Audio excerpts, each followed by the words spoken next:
welcome to another episode of the Lone Recruiter Podcast. I'm your host, Brett Clemenson, and if you're a recruiter out on your own or just lacking general advice or mentorship, you've come to the right place. Our episodes are designed to give you the motivation, the strategies, and the support you need to become the very best lone recruiter. So join us, grab a cup of coffee, and let's take your desk to another level. Now today, learnings from outside of recruitment that we can pull into our desks and maybe get some extra juju from. And I also have a passion for investment, and I read a lot of articles, your Warren Buffett's and who's good and who's not, and there's a very, very common thing that they say makes a very, very good investor. And they say the best investors aren't necessarily great at making money. I mean, they obviously know how to do it. The best ones that stand out, the ones that end up being at the top of the list every year saying they are the best traders or the best investors, are the ones that are very, very good at not losing money. Okay? So the best investors aren't necessarily the best at making money. They are very, very good at not losing money. Now, I can totally, when I heard that, I was like, oh my God, I can totally see and apply that to what we do in recruitment. Anyone listening to this has made a placement before. I almost guarantee. I mean, if you haven't made a placement before and you listen to this very exact episode, then welcome to the recruitment. You're obviously very fresh. It's not that hard to make money in recruitment. It isn't. At the end of the day, we get a candidate and we get a client and we place them into a job. At the very core of what recruitment is, it's very quite simple.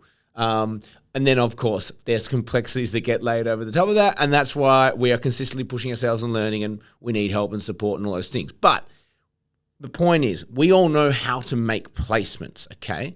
So the very best recruiters out there aren't necessarily the best at making money, because we all know how to do that.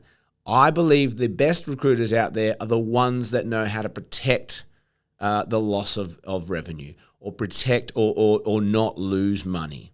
So how do we actually, let's go a little bit deeper on that, because that sounds really simple to say, but what do you mean, Brett, like not losing money in recruitment? Are we talking about like getting contracts that are crappy or expensive, wasting money? No, not really even talking about that. I'm talking really about the billing aspect of your desk. So I'll give you a great example. Sometimes we think, I've made X amount this year, the following year I want to make more.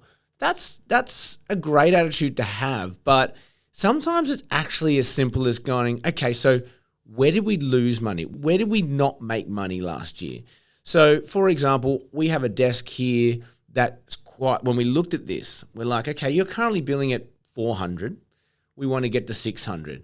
Let's have a look at where it went right. And so we look at it and we go, cool, like you had some great months, there's some good clients, you've got great, flow of candidates, but there's, it's really hard to point to where you could make more because it's quite a capped market. And then when we kind of looked at the negative side, okay, where are the gaps? There were 3 to 4 key moments in the year where they made no money.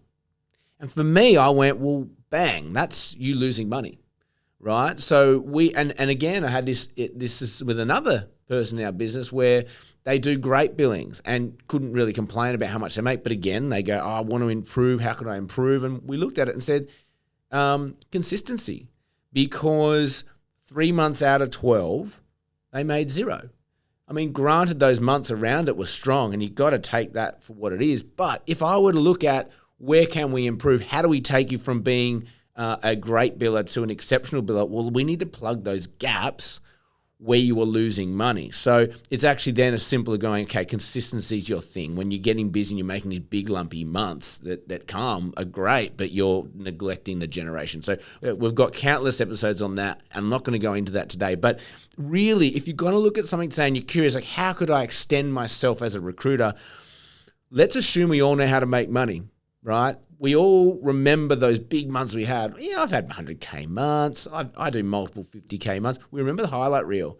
But remember, you probably had a couple of 0 months in there as well. That's the magic.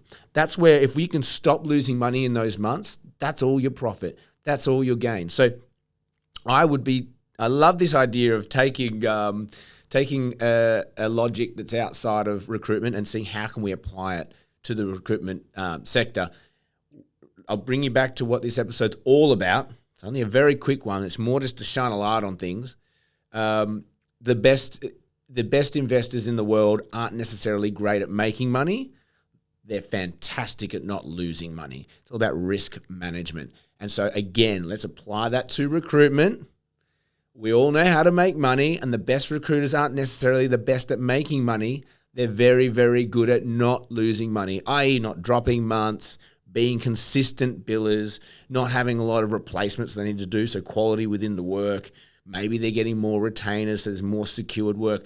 I don't know what that looks like for you, but for me, having one eye on how do I stop losing money, what point in my desk and my life am I losing money, that's where huge gains can be made, massive gains can be made. So I hope you got something out of this today. I know I did, and there's a very interesting logic. I'm going to try and do more podcasts around, logics from outside of recruitment. How can we apply them to what we do? Because we can get quite insular at times. We do what we do and we stick to our lane, but I know that there's a lot of gold in what other sectors do and how they operate. So I'm going to try and bring more of that. So I hope you got something out of this today. As always, like, share, subscribe. It really helps us grow. We love bringing this to you. Have an amazing day, as always, and may all your deals come true.